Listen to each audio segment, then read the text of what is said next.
نظام ہستی چلا رہا ہے، وہی خدا ہے، دکھائی بھی جو نہ دے نظر بھی جو آ رہا ہے، وہی خدا ہے۔ بسم اللہ الرحمن الرحیم، الحمدللہ والصلاۃ والسلام علی خاتم الانبیاء، رب اشرح لی صدری ویسر لی امری واحلل عقدۃ من لسانی یفقہوا قولی۔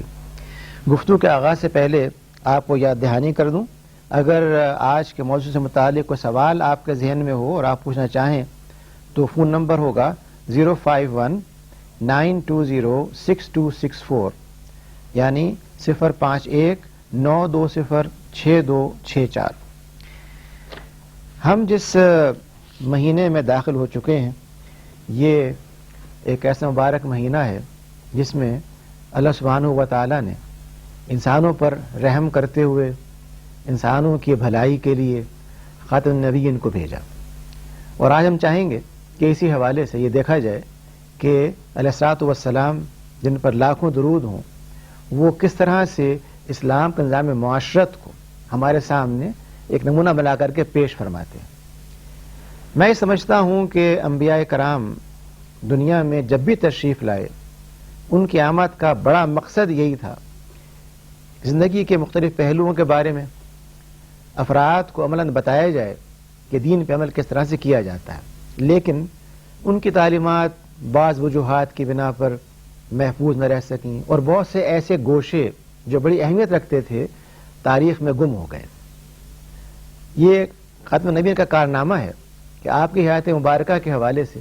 وہ تمام گوشے جو ہمارے لیے اہمیت رکھتے ہیں نہ صرف تاریخ میں بلکہ قرآن کریم میں محفوظ ہیں۔ چنانچہ ہم دیکھتے ہیں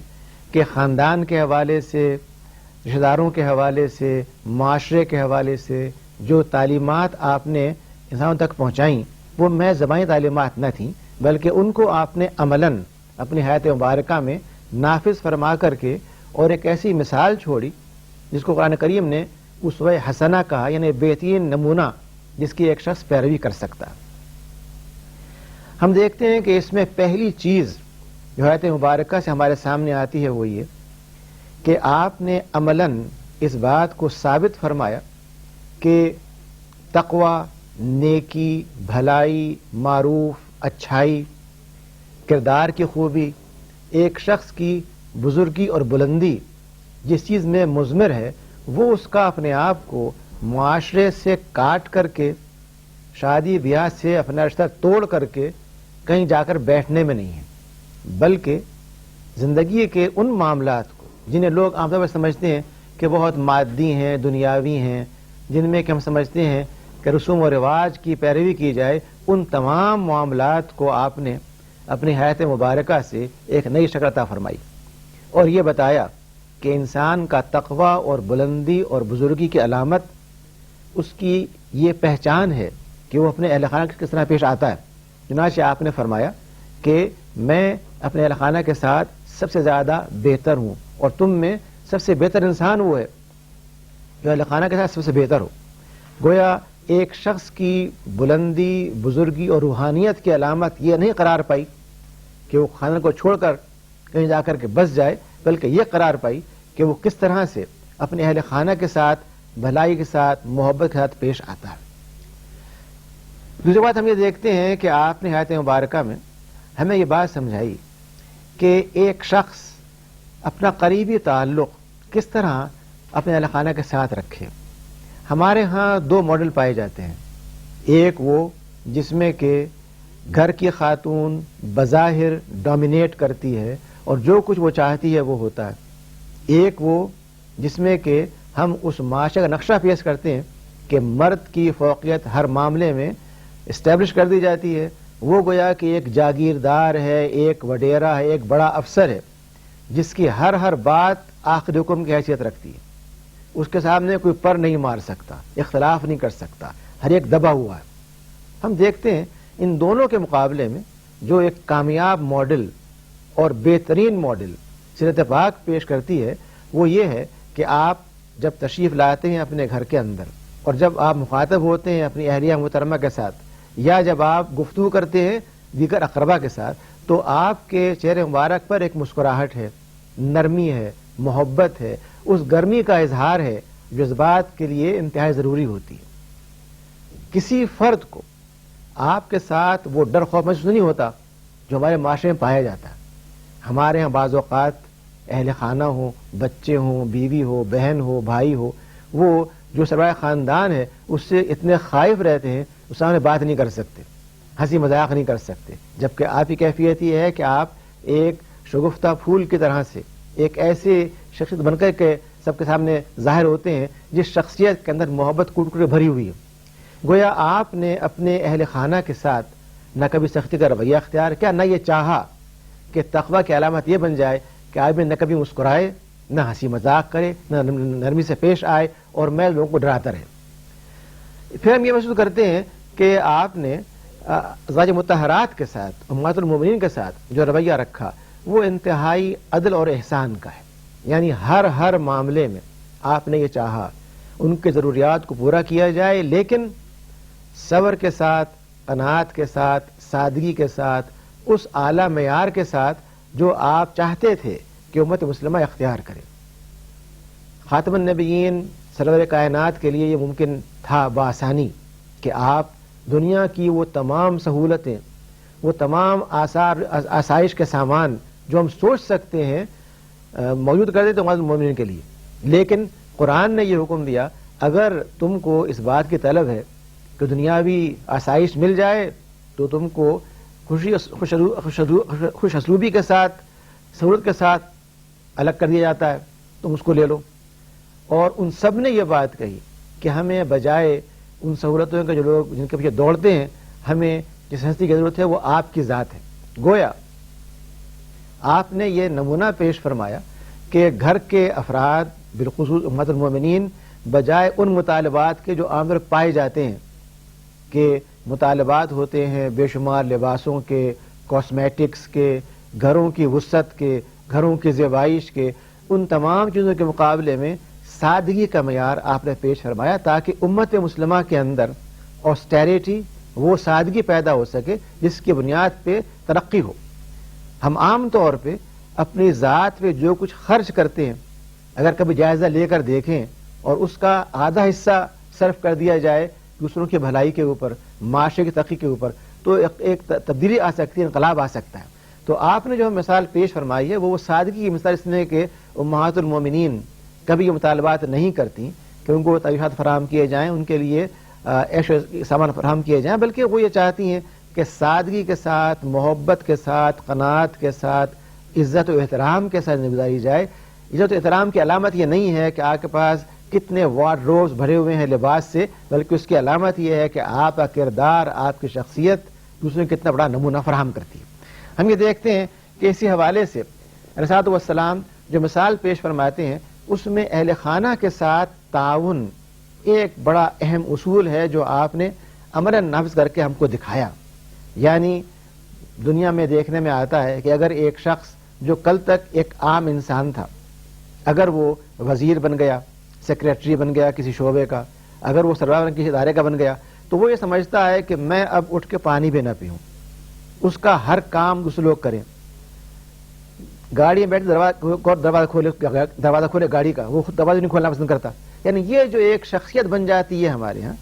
علیہ الصلوۃ والسلام کی حیات کا مطالعہ کیے تو معلوم ہوتا ہے حیات مبارکہ کے اندر یہ چیز قطعاً نہیں پائی جاتی کہ آپ کسی سے مطالبہ کریں یا توقع رکھیں کہ وہ آپ کے لیے کام کر دے گا، بلکہ آپ آگے بڑھ کر کے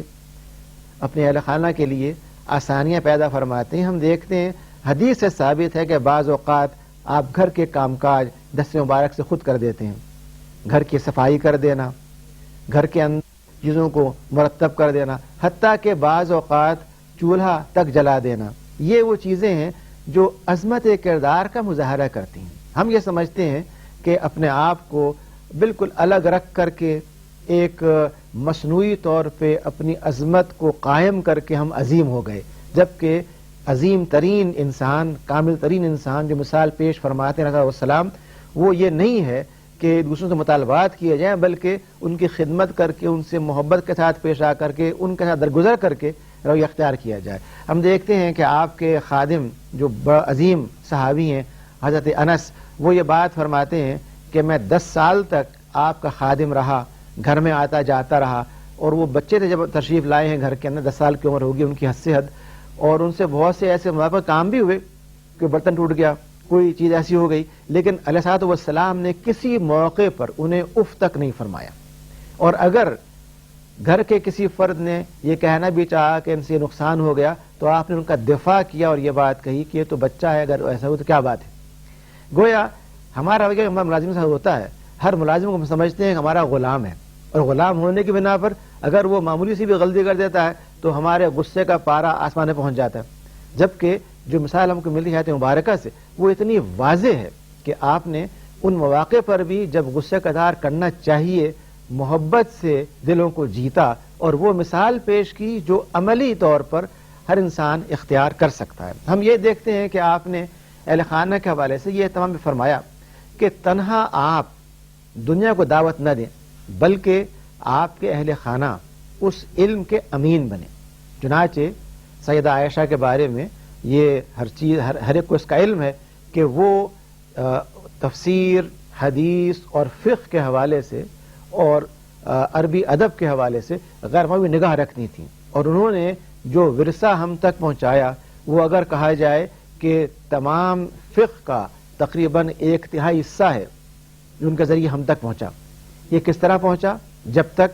ان کی تربیت نہ ہوتی، تعلیم نہ ہوتی، انکریجمنٹ نہ ہوتا، ان کی بات کو سنا نہ جاتا، اس وقت ممکن نہیں تھا۔ ہمارا رویہ یہ ہے کہ ہم گھر کی خواتین کے ساتھ نہ ان کی بات سننا چاہتے ہیں، نہ ان کے بات صحیح ہونے کے باوجود ماننا چاہتے ہیں، بلکہ ایک میل شوونزم کو بنیاد بناتے ہوئے یہ سمجھتے ہیں کہ ہر بات جو ہم کہہ رہے ہیں وہ حتمی ہے، جبکہ شریعت پاک سے جو مثال سامنے آتی ہے وہ یہ قطعاً نہیں ہے۔ بہت سے مواقع پر آپ نے امہات المومنین کے مشورے کو دیگر بات کے مشورے پر اولیت دی۔ ہم جانتے ہیں صلح حدیبیہ کے موقع پر جب کہ آپ نے یہ بات فرمائی کہ ہم نے اب جو اگلا کام ہمیں کرنا ہے وہ یہ ہے کہ قربانی کر دی جائے، ہم داخل ہو چکے ہیں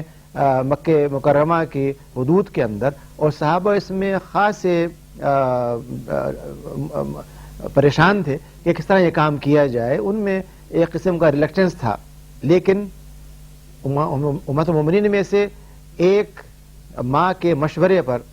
آپ نے جو عمل کیا وہ یہ تھا کہ بجائے ان سے کچھ بات کہنے کے باہر جا کر کے اپنے اونٹ کو قربان کر دیا۔ آپ کے اونٹ کی قربانی کے فوراً بعد ہی ہر طرف لوگوں نے قربانی کر دی، گویا ان کے مشورے پر آپ نے ایک ایسا اقدام کیا جس کے نتیجے میں امت کے تمام افراد نے، تمام اصحاب نے آپ کی پیروی اختیار کی۔ اس سے معلوم ہوتا ہے کہ مشورے کی اہمیت، ان کو اعتماد میں لیتے ہوئے ان کی بات کو سننا اور صحیح بات کا مان لینا، یہ کردار کی بڑی عظمت اور خوبی ہے جس کی مثال آپ نے ہمارے سامنے پیش فرمائی۔ ایسے ہم دیکھتے ہیں کہ آپ نے اپنے اہل خانہ کے حوالے سے جو اخلاقی رویہ پیش فرمایا ہے وہ ایک بلند ترین مثال ہے۔ ہم میں سے ہر ایک واقف ہے کہ آپ کا تعلق سیدہ خدیجہ کے ساتھ انتہائی قریبی تھا، تقریباً 25 سال تک یہ تعلق ان کے ساتھ برقرار رہا، اور اس عرصے میں آپ نے بار بات کا اظہار فرمایا کہ انہوں نے اپنی دولت، انہوں نے اپنی توجہ، انہوں نے اپنی حکمت، ہر چیز آپ کی خدمت میں پیش کی اور آپ کے ساتھ تعاون کرتے ہوئے آپ کو پروٹیکٹ کیا بے شمار مواقع پر، جس کا آپ نے اظہار فرمایا احادیث شریفہ کے اندر۔ ہم دیکھتے ہیں کہ ان کی ملنے والی خواتین میں سے اگر کوئی خاتون کبھی تشریف لے آئیں تو آپ نے ان کے احترام میں کھڑے ہو کر کے ردائے مبارک بچھا دی، یا ہم یہ دیکھتے ہیں کہ یہ معلوم کر کے کہ کون کون ان کی ملنے والیاں آس پاس پائی جاتی ہیں، آپ نے کوشش فرمائی کہ کوئی تحفہ اگر گوشت آیا، کوئی چیز آئی، ان میں تقسیم کر دی جائے۔ یہ اس بات کی علامت ہے کہ رشتے ٹوٹتے نہیں، قائم ہونے کے بعد ان کا احترام، ان کی محبت، ان کے ساتھ وابستگی برقرار رہتی ہے، اور یہی وہ چیز ہے جو خاندان کو جوڑنے والی ہے، معاشرے کو جوڑنے والی ہے، افراد کو قریب لانے والی ہے۔ اگر ہم میکینیکل زندگی اختیار کر لیں اور صرف مادی طور پر لوگوں سے ملنا شروع کر دیں کہ اگر میرا کسی سے فائدہ ہے، مفاد ہے، میں جھک رہا ہوں، مفاد پورا ہوا، واقفیت بھی نہیں ہے، تو پھر وہ زندگی اسلامی نہیں ہے۔ سیرت پاک سے معلوم ہوتا ہے کہ معاشرتی زندگی کے اندر یہ چیز اہمیت رکھتی ہے کہ جو تعلقات قائم کیے جائیں ان کا احترام میں زندگی میں نہ ہو بلکہ اس کے بعد بھی. اس لیے آپ کی ایک حدیث ہے، اس میں بات فرمائی گئی ہے کہ ایک شخص والدین کے مرنے کے بعد بھی والدین کے احباب کا احترام کرے، ان کے ساتھ بھلے کا رویہ اختیار کرے، تاکہ وہ جو رشتہ والدین کے ساتھ ہے اس کا ایک آنر، اس کی ایک عظمت کا احساس دل میں پیدا ہو سکے. ہم یہ بھی دیکھتے ہیں کہ آپ نے بہت سے ایسے معاملات میں جن پر ایک عام شخص غم و غصے کا اظہار کرتا ہے اور بعض اوقات صبر کا دامن ہاتھ سے چھوڑ بیٹھتا ہے، آپ نے ایک ایسی مثال پیش فرمائی ہے جو ہم میں سے ہر ایک کے لیے قابل غور، قابل عمل ہے. دنیا میں بے شمار افراد کو یہ حادثات پیش آتے ہیں کہ جن سے ان کو محبت ہے، جو ان سے قریب جدا ہو جاتے ہیں. چنانچہ ہم دیکھتے ہیں کہ آپ کی اولاد، بالخصوص آپ کے صاحبزادے کا انتقال فرمانا آپ کے لیے ایک بہت بڑا صدمہ تھا. اس وقت نہ تو آپ نے ایک بہت عظیم مذہبی رہنما کی طرح سے یہ کہا کہ نہ میرے آنسو نکلیں گے، نہ چہرے سے اظہار ہوگا، بلکہ میں ایک بالکل بت کی طرح سے بیٹھا رہوں گا. نہ آپ نے یہ کیا کہ بے قابو ہو کر کے آہو بکا شروع کر دی ہو، لیکن فطری طور پہ جس غم کا اظہار ہونا چاہیے وہ آپ سے ہوا. حدیث سے معلوم ہوتا ہے کہ آپ کے آنسو نکلے، معلوم ہوتا ہے کہ آپ پر افسوس کی کیفیت طاری ہوئی، جو ایک تعلق کا مطالبہ ہے. یعنی آپ نے بجائے آرٹیفیشیلٹی کے مصنوعی طور پہ اپنے آپ کو یہ دکھانا کہ وہ بالکل متاثر نہیں ہوئے، یا یہ دکھانا پر افسوس کی کیفیت طاری ہوئی، جو ایک تعلق کا مطالبہ ہے. یعنی آپ نے بجائے آرٹیفیشیلٹی کے مصنوعی طور پہ اپنے آپ کو یہ دکھانا کہ وہ بالکل متاثر نہیں ہوئے، یا یہ دکھانا کہ وہ جذبات کے قابو میں آ کر کے بالکل بے قابو ہو گئے. یہ دونوں جو انتہائیں ہیں ان کو نظر انداز کرتے ہوئے، چھوڑتے ہوئے جو مثال آپ نے پیش فرمائی ہے وہ فطری، متوازن اور وہ مثال ہے جو ایک عام فرد بھی آپ کی پیروی کرتے ہوئے اختیار کر سکتا ہے اور معاشرے میں بھلائی پیدا کر سکتا ہے. ایسے ہم دیکھتے ہیں کہ ایک موقع پر آپ کے حرم محترم کے بارے میں، آپ کے گھر کے بارے میں ایک افواہ گردش کرتی ہے کہ ہمارے ہاں جو معاشرہ پایا جاتا ہے اس میں اگر بعض خطوں میں کوئی شکل ایسی پیش آ جائے تو اس افواہ کو سنتے ہی رد عمل یہ ہوتا ہے کہ وہ شخص پہلے 2-4 افراد کو قتل کر دیتا ہے، بعد میں سوچتا ہے کہ میں نے کیا کیا. آپ کا رویہ اس سے بڑا مختلف ہے. یہ سننے کے باوجود کہ ایک افواہ پھیلائی جا رہی ہے، آپ اپنے رب سے اس بات کی دعا کرتے ہیں، درخواست کرتے ہیں کہ وہ اس معاملے کو سب کے سامنے کھول کے واضح کر دیں. اور اگر دیکھا جائے تو آپ کے تنہا کسی بات کو فرما دینے سے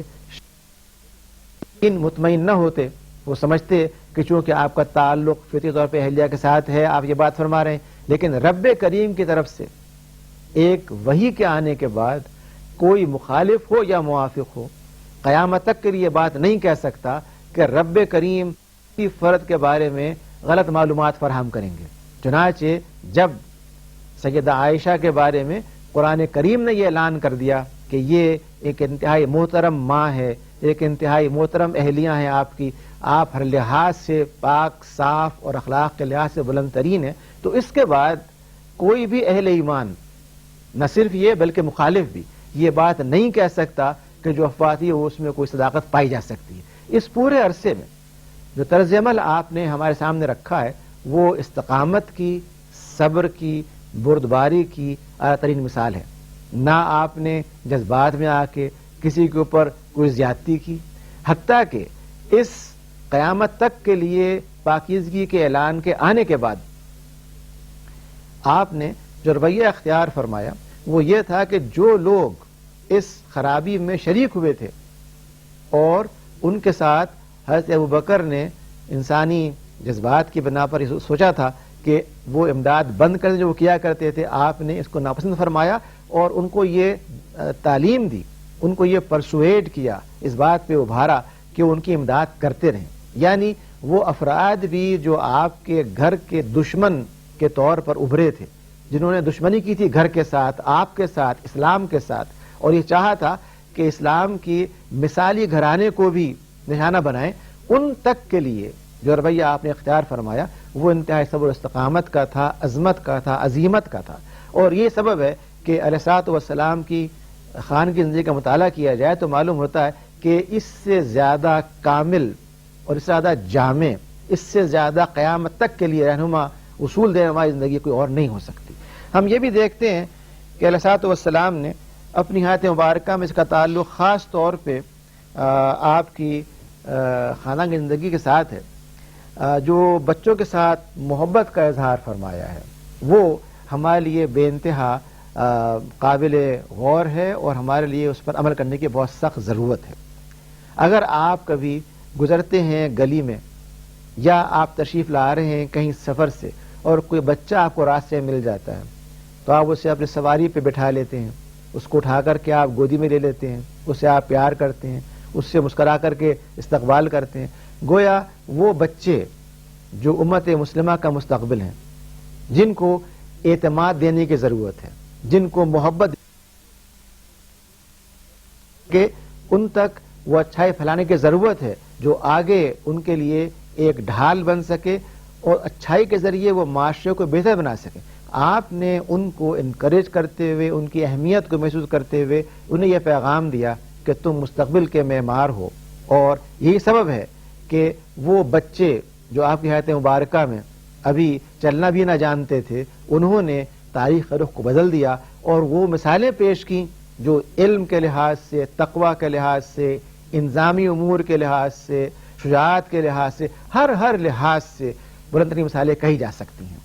یہ جو آپ کا طرز عمل بچوں کے ساتھ تھا وہ ہمیں اس بات پر متوجہ کرتا ہے کہ ہمارے معاشرے میں خاص طور پر بچوں کے ساتھ جو زیادتیاں کی جاتی ہیں، ان پر مار پیٹ کو روا رکھنا، ان کو سختی کے ساتھ گھرکنا، حتیٰ کہ اسکولوں میں ان کے ساتھ وہ رویہ رکھنا جو انسانیت کے منافی ہے، ان تمام چیزوں کو بدلنے کی ضرورت ہے. اور اس کی بنیاد اگر کوئی ہو سکتی ہے تو وہ مغرب کے دیے ہوئے اصول نہیں ہو سکتے، بلکہ اس کی بنیاد صرف اور صرف سیرت پاک ہو سکتی ہے جو ہر لحاظ سے جامع ہے، جس کے اندر محبت کے ساتھ وہ پیغام گھولا ہوا ہے جو ایک معاشرے کو، ایک انسان کو، ایک بچے کو، ایک خاتون کو اس مقام تک لا سکتا ہے جو معاشرے میں تعمیر کے لیے ضروری ہے. حیات مبارکہ کا مطالعہ کیے تو یہ معلوم ہوتا ہے کہ آپ نے اپنے خاندان کے اندر اپنی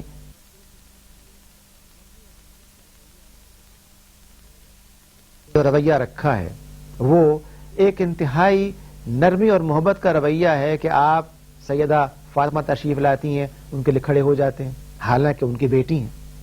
ان سے عمر میں ہر لحاظ سے وہ کمتر ہیں. اس کے باوجود وہ احترام جس کی کہ آپ نے مثال پیش کی ہے کیا آج ہمارے یہاں پایا جاتا ہے؟ یا ہم مساوات کے اندھے اصول کی روشنی میں یہ کہتے ہیں کہ ایک خاتون ہو یا مرد ہو ہمیں کسی کے احترام کی ضرورت نہیں ہے. مساوات جو اندھی ہے وہ بہتر ہے، یا سیرت پاک کی وہ مثال جس میں کہ آپ خواتین کو، بچیوں کو عزت و احترام دیتے ہوئے ہمیں یہ سکھاتے ہیں